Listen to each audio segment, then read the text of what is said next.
আসসালামু আলাইকুম বন্ধুরা, আশা করি ভালো আছেন। আলহামদুলিল্লাহ আমরাও ভালো আছি। আজ একটা নতুন ভিডিও নিয়ে আপনাদের মাঝে হাজির হয়ে গেলাম। সারাদিন আসলে সময় পাই নাই, প্রচুর ব্যস্ত। আর বিশেষ করে আমাদের এলাকায় প্রচণ্ড বৃষ্টি হয়েছে। এত বৃষ্টি যা আসলে না দেখাইলে বুঝবেনই না। তো যাই হোক, তারপরেও অনেক কষ্টের ভিতরে দিন পার করছি। এত পরিমাণ হঠাৎ করে বৃষ্টি নামছিল, পুরো তুফান। আর সকাল থেকেই কারেন্ট নাই, মোবাইলেও চার্জ কম, এরপরে নেটওয়ার্ক নাই, ঠিক আছে, অনেক ঝামেলার ভিতরেই। তো এরই ভিতরেই চলে আসলাম আপনাদের সামনে একটা ভিডিও নিয়ে। এখন রাত সম্ভবত 11টা বাজে। তো এই মাত্র আমি বাড়িতে আসলাম, বাড়িতে এসে এই খিচুড়ি খাইতে বসছি। এই যে বৃষ্টি দেখে ওরা খিচুড়ি রান্না করছে। তো চিন্তা করলাম যেহেতু রান্না করছেই, তো একটু খায়া দেখি কীরকম টেস্ট, ঠিক আছে, আর কীরকম হয়েছে। বাড়িতে বসে বসে তো কাজ নাই, তরকারি রানবো। এর ভিতরে বিলাতি, আলু, বেগুন, ডাল সবই দিছে। তো এগুলো দিয়ে কিন্তু অনায়াসে তরকারি রান্না করতে পারতো, তা না করে খিচুড়ি রান্না করছে। বিসমিল্লাহ।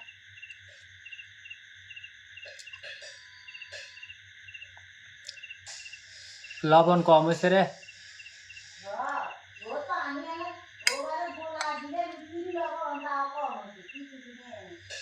সমস্যা হলো কি, আমি যে লবণ কিনছি, লবণের ভিতরে প্রচুর বালু। তো ওরা কী করে, ওই ধুইয়া শুধুমাত্র লবণের পানিটার ভিতরে ছেড়ে দেয় আর বালুগুলো ফালাইয়া দেয়। তো এভাবে আসলে রান্না করতে গেলে তো লবণের আইডিয়া পাওয়া যায় না।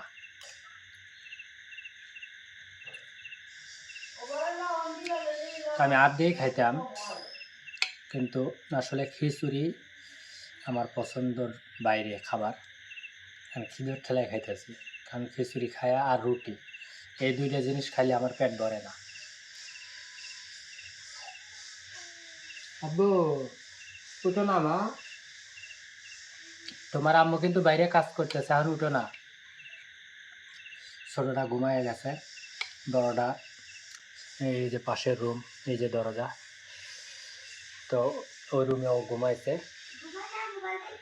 ও মোবাইল দেখতেছে, এখনো মোবাইল দেখা লাগে। আইসো চাইডো খিচুড়ি খাওয়া মাতে না, চারটানি ই খাও।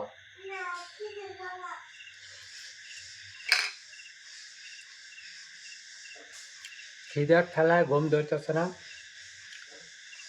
মা এক কইছে, মা কালাই বেচতেছে, কালাই খায় ঘুম আসবি, তাও খিচুড়ি খাবি লাই।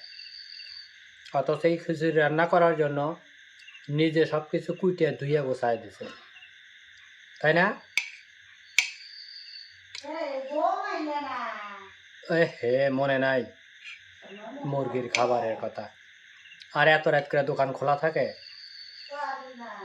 সকালে ভোরে আইনি। ওই ফাতেমা, তোমার যে হাকিম কাকুর দোকানের সামনে যে দোকান আছে না, ওই দোকানে নিয়ে এসো। আমি তো রাত 3টার সময় চলে যাব। রাত 3টে একটা ভাড়া আছে, ওই ভাড়াটা নিয়ে Khaja Yunus Ali medical college and hospital, ওখানে যাওয়া লাগবে। ওখান থেকে আসতে আসতে সম্ভবত সন্ধ্যা লেগে যাবে। তো ওখানকার ভিডিও আপনাদের সামনে উপস্থাপন করার চেষ্টা করব।